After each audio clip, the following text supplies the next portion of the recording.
In that region, there were shepherds living in the fields, keeping watch over their flock by night. Then an angel of the Lord stood before them, and the glory of the Lord shone around them, and they were terrified. But the angel said to them, "Do not be afraid, for see, I am bringing you good news of great joy for all the people. To you is born this day in the city of David a Savior, who is Messiah, the Lord. This will be a sign for you. You will find a child wrapped in bands of cloth and lying in the manger."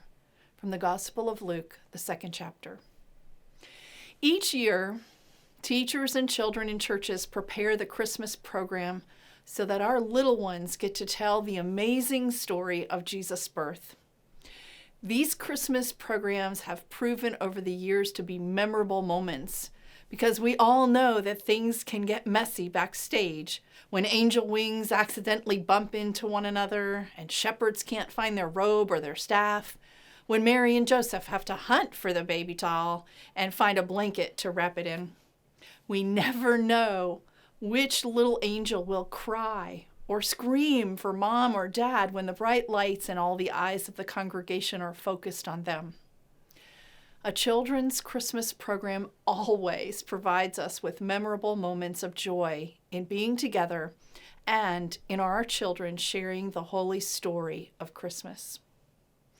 One particular year, little Bobby was given the part of the announcing angel. Bobby was to come out on stage and say, "I have marvelous tidings of celestial joy."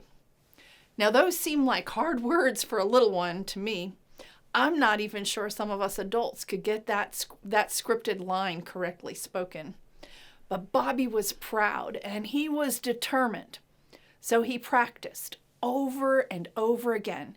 "I have marvelous tidings of celestial joy. I have marvelous tidings of celestial joy."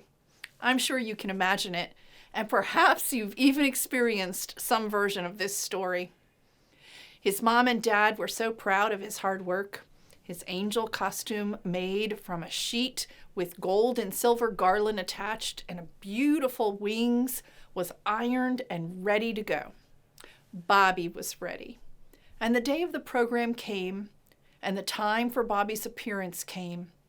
Bobby enthusiastically made his entrance onto the stage. He saw the sea of faces, and he froze.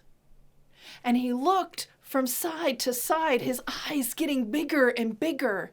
He was petrified with fear. But then he saw the familiar faces of his parents smiling and looking up at him expectantly. The lovely words of marvelous tidings of celestial joy, they just couldn't come. But Bobby got the gist of those words. He knew their meaning in his heart.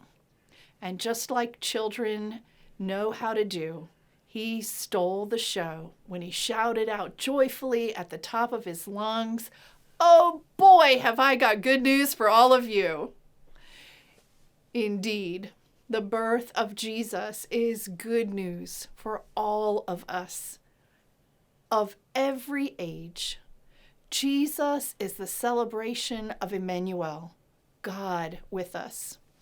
The true essence of Christmas is that our God comes to us in the chaos and messiness of what we call life. God comes to us as a baby born during a time when the city was so crowded there wasn't enough lodging even for a young pregnant woman, and she was left to give birth in the midst of a smelly and probably noisy barn, even though our hymns tend to make it sound as if everything, including the animals, was quiet and peaceful that night. The miracle of Christmas is that God comes to us even if our homes are not decorated like a magazine ad, or our family doesn't always get along and agree on the topics discussed around the dinner table.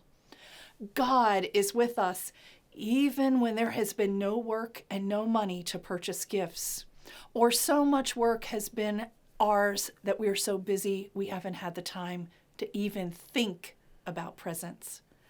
God is with us when we celebrate, but also when our hearts are heavy because a loved one is ill or has been buried this past year.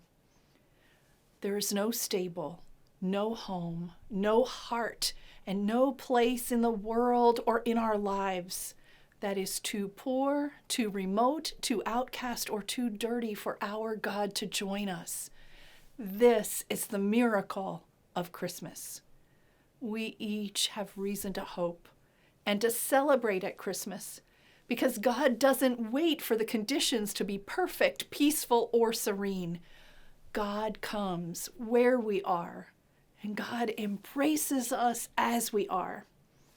It is God's presence in our world and Jesus' unconditional love which we rejoice over at Christmas.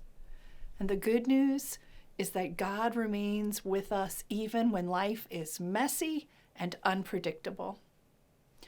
May your celebrations give you memorable moments that bring real joy and the true hope of Christmas. Oh boy, have I got good news for all of you.